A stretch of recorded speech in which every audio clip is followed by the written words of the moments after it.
Magandang hapon. Update na nga muna tayo sa ating binabantayan na si Bagyong Enteng na nasa may tropical depression category.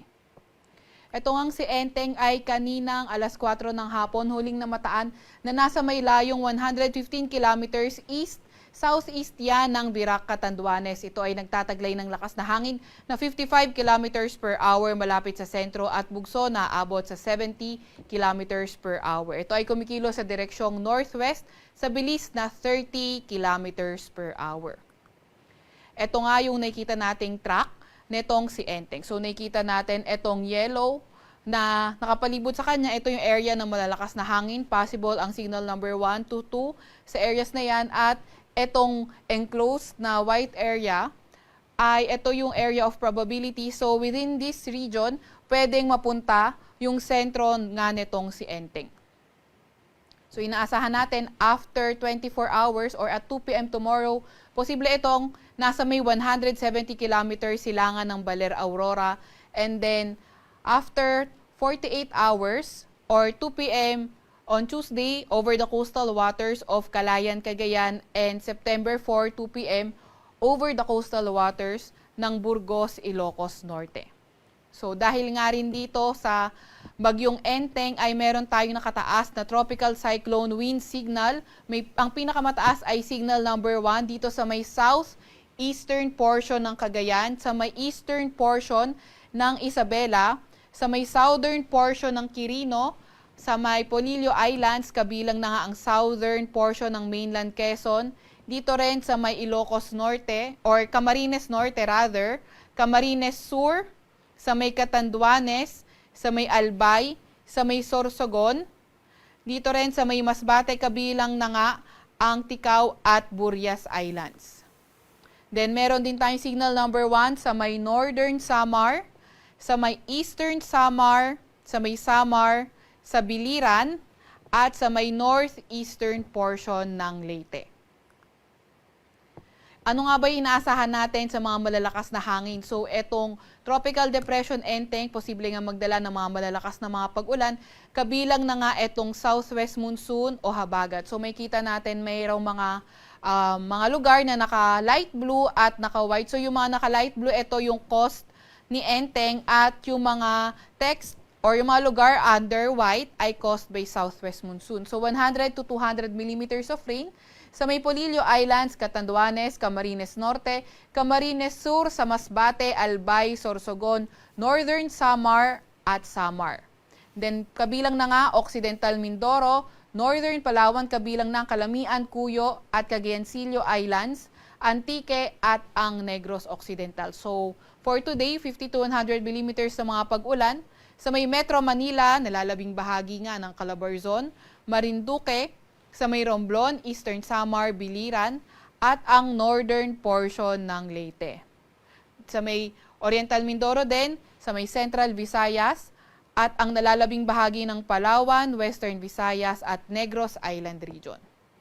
So for tomorrow, 100 to 200 millimeters of rain posible sa may Isabela, sa may Cagayan, sa may Abra, sa may Ilocos Norte, sa may Occidental Mindoro, sa may Marinduque, sa may Romblon, sa may Northern Palawan, kabilang na ang Calamian, Cuyo at Cagayancillo Islands, sa may Antique at Negros Occidental. So 50 to 100 millimeters of rain tomorrow sa may Aurora at nalalabing bahagi ng Ilocos Region, sa may Cordillera Administrative Region, at sa may mainland Cagayan Valley. So pati na rin sa may Zambales, Bataan, ang nalalabing bahagi ng Mimaropa at Western Visayas.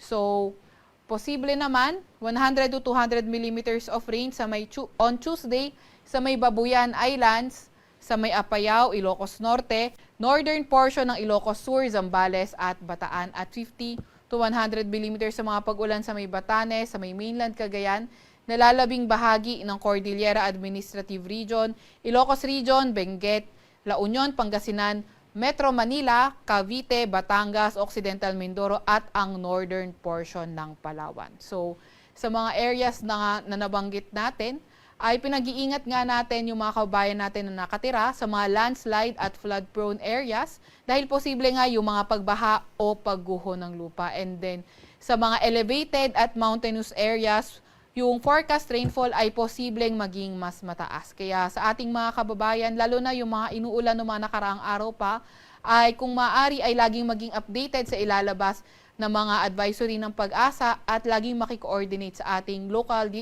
Disaster Risk Reduction Management Office.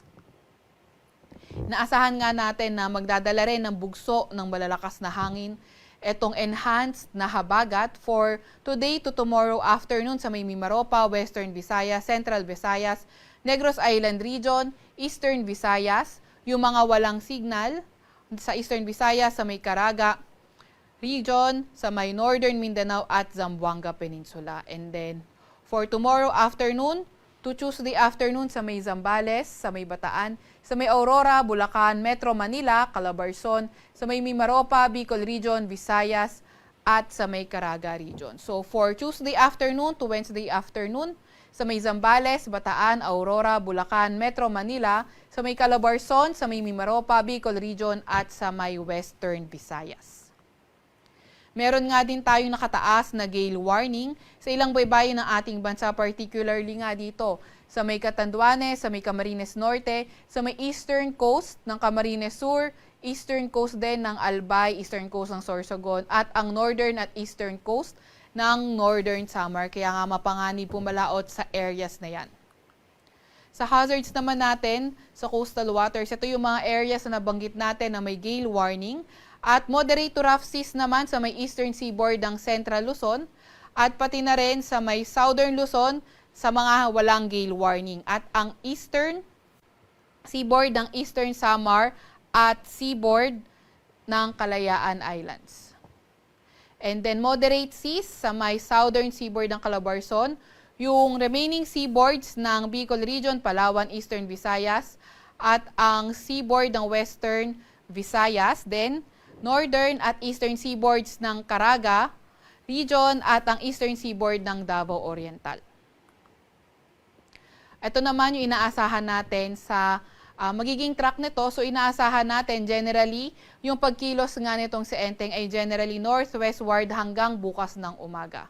And then posible nga itong maglandfall sa may Catanduanes or Albay in the next 12 hours. So, in the remainder of tomorrow, so posible ngang mag-northwestward or northward after emerging over the waters of Camarines Province and posible ngang mag-move ito over the water sa may silangan ng Luzon. So, from Tuesday to Wednesday, posible ngang northwest itong pagkilos ni Enteng and then posibleng mag-westward while decelerating over Luzon Strait. So, hindi nga natin tinatanggal yung possibility na maglandfall ito sa may mainland northern Luzon or sa may Babuyan Island. So, nakita din naman kasi natin na nasa loob nga itong northern Luzon area ng area of probability kaya hindi ruled out yung landfall sa areas na yan.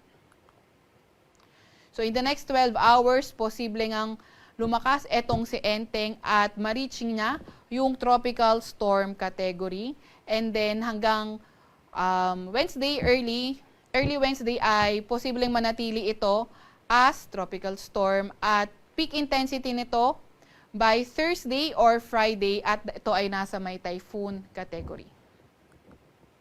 Huwag magpapahuli nga sa update ng Pag-asa. I-follow at i-like din ang aming Facebook at X account, DOST_Pag-asa. Mag-subscribe din sa aming YouTube channel, DOST-Pag-asa Weather Report at bisitahin ang aming website, pag-asa.dost.gov.ph. At yan munang latest mula sa Weather Forecasting Center ng Pag-asa, Veronica C. Torres nag-ulat.